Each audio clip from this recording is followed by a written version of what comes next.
Hello live wires, Heather Boyd Wire here. Welcome to my DIY wire art and jewelry making channel. Today we're going to make some super cute little hug rings. These are inspired by some polar fleece hug scarves that I made years ago.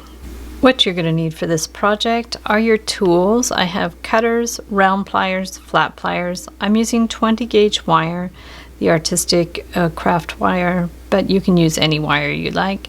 I have a ring cone, and if you want to do it on the template, I have a printable template that you can make to any size. Plus, I'm going to use a cork board and pins to make the template. And if you're doing the one with the bead, you have a 10 to 12 millimeter bead.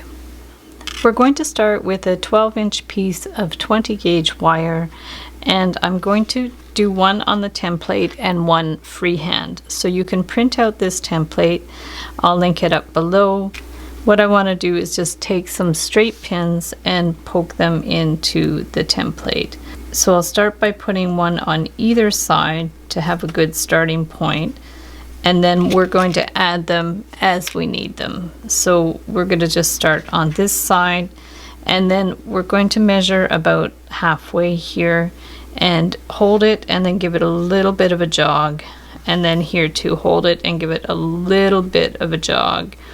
And then what you can do is just start placing your pins. So we're going to just put one here just to where the bottom of the hand is, and then bend it a little bit, and then get another one and stick it just where the dot is and bring it down here.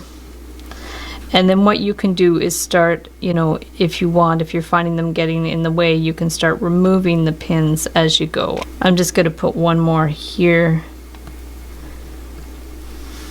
Bring that one up. And if you find it moving, just like hold it with your hand a little bit. If at that point you want to start taking some of the pins out, if they're getting in the way, just take them and put it to your next point. And then stick it into the next point and bring it up, and hold the wire if you have to. I wouldn't use any thicker than 20 gauge because it's going to be hard to manipulate. You could even get away with 22 gauge would be fine. So just keep putting your pins in and bringing this around. And then if you find these pins get in the way, just remove them, stick them in there, and bring them around. And it might be easier to do freehand, but if you have trouble getting proportions, this is definitely a good option. So we're just going to bring that one in there and get another pin from over here, bring it there, hold this in place if you have to, bring that one up, and then take one from here, stick it there, and bring it around. And then here we're just going to give it, just stick one there and give it a little bit of a jog there. So that's pretty well it for that side. You can remove those pins if you like. Just put a pin back if it's wiggling around too much, and then here we're going to do the process again. So stick a pin in there, bring it up, and then put another pin. The cork board is great because it really holds the pins nicely.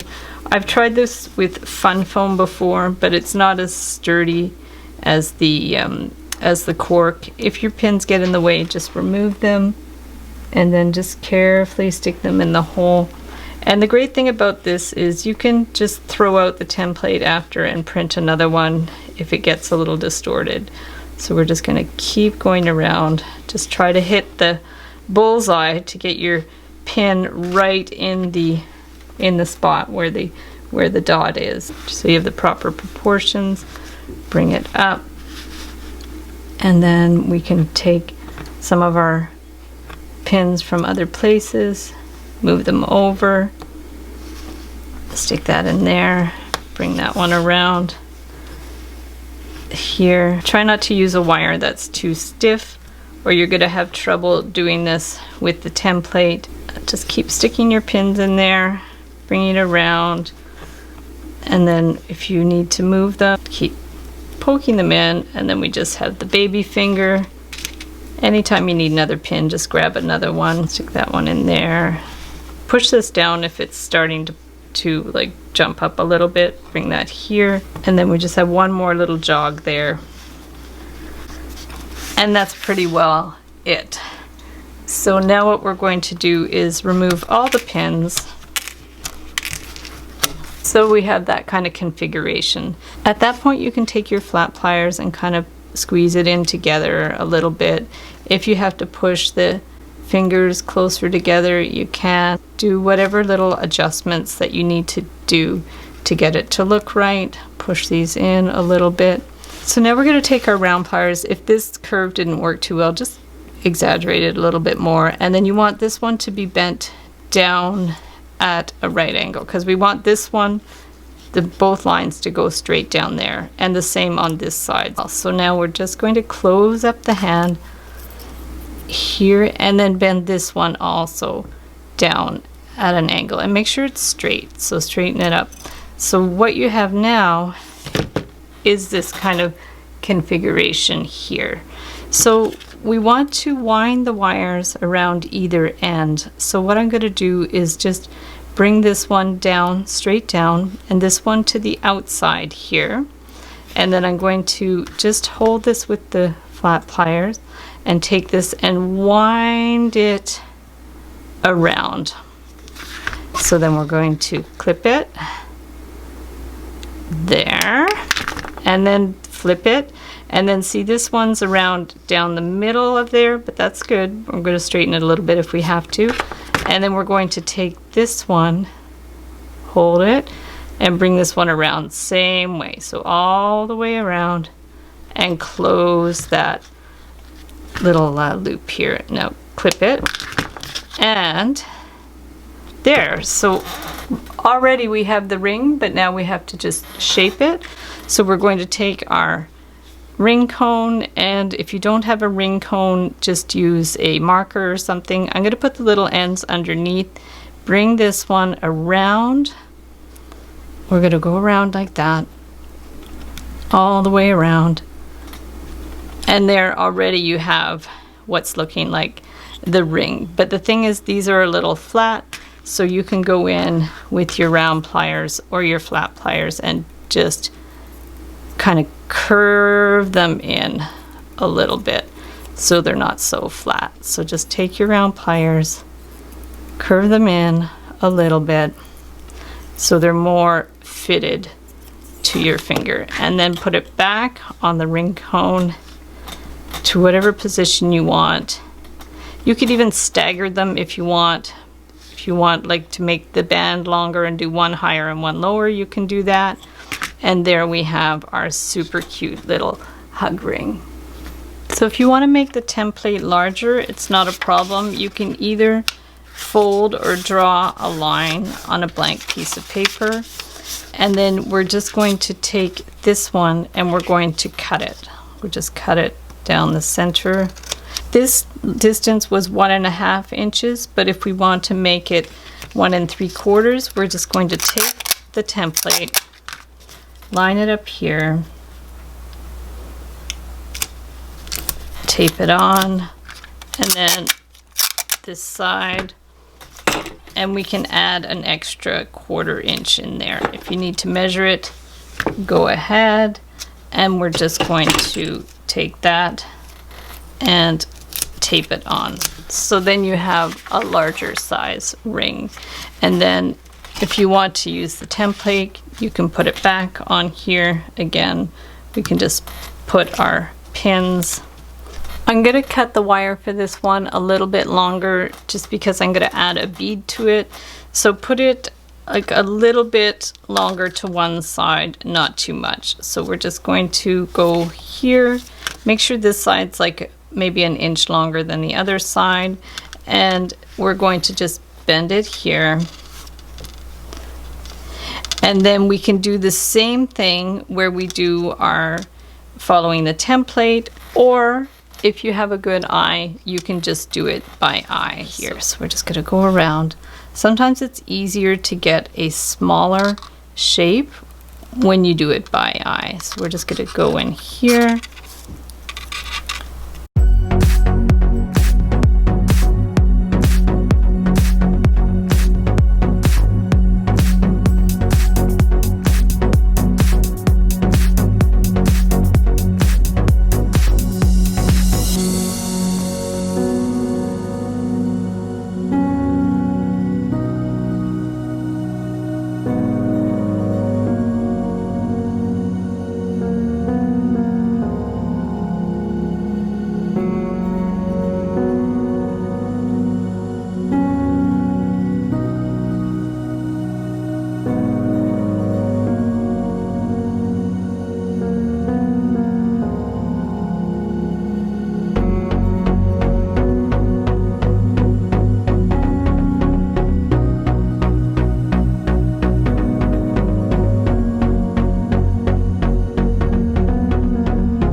So there we have the same as we did before with the template, and we want to, before we put the bead, we're going to do the wrap as we did before.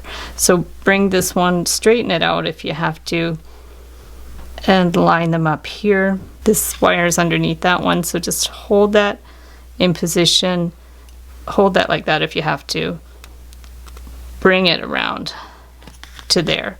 Now this one's in the center, so we want to make sure it stays in the center so this stays flat.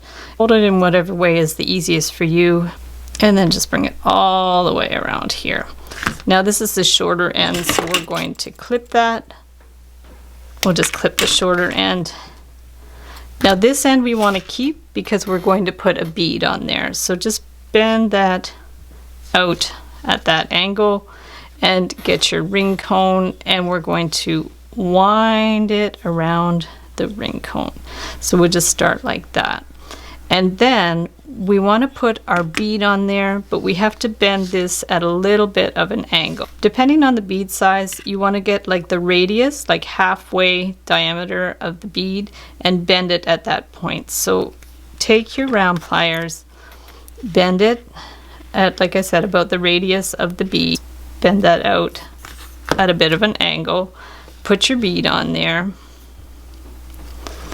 Stick that in there. And then see, this is going to go in between. So then also you want to bend it down again. So we've got it bent up, across, down. And then what we want to do is actually wind it around this side. So we're just going to make sure it's positioned so it's equal. So we go there, and then we want to bend this one around. So it's going to be a little tricky to hold it in place, but just do your best to start your bend around here, push this one through, and you want it in a way that it makes a complete circle. So if you have to, get your pliers and kind of give it a twist around there and bring it all the way around. You can clip it on top here or underneath, whatever you like. So we're just going to put it there. So already you have this, it's looking really cool. So now we just have to adjust it. So put it back on your ring cone, and then you can start adjusting your hands. So it just depends on what kind of effect that you want, but it'd be nice if they're kind of, the fingers are curved around the bead. So just take this, if you have to remove it to do the adjustments, it's fine. So we're just going to take these, and it's going to be much easier if you bend them individually. We'll just take our round pliers and bend each fingertip in a little bit. So we're just going to access that one in here, and this one too. We could just bend it. If it's easier, do this step before you put your bead, because you might be able to easier access the fingers before the bead's in there, and so you won't scratch the bead. So we're just going to go around here. So that's really cool. They're nice and curved around. If you want them tighter in there, just pull that wire tighter, it's fine. It just makes a very interesting setting for the bead, and they are little mini hands. So here's the original sample that I did with the red bead. I actually had cut my wire too short, so I added an extra wire to attach the bead. And you see they're very, very cute. They're like the hand is gripping onto the bead. So thanks so much for watching the video. Give it a big thumbs up if you liked it. Be sure to subscribe to my channel for lots more DIY wire art and jewelry making videos. Hit the notification bell to be notified when I go live and when I post new videos. And if you'd like to share photos of your wire work, be sure to join the Wire Makers Club on Facebook. And if you'd like to check out my work on Etsy, my husband and I specialize in custom wedding cake toppers and funky jewelry. I also have a mailing list, so if you'd like to sign up below, I'll send you my free Wire Art Essentials ebook. So thanks again for watching, and we'll see you the next time.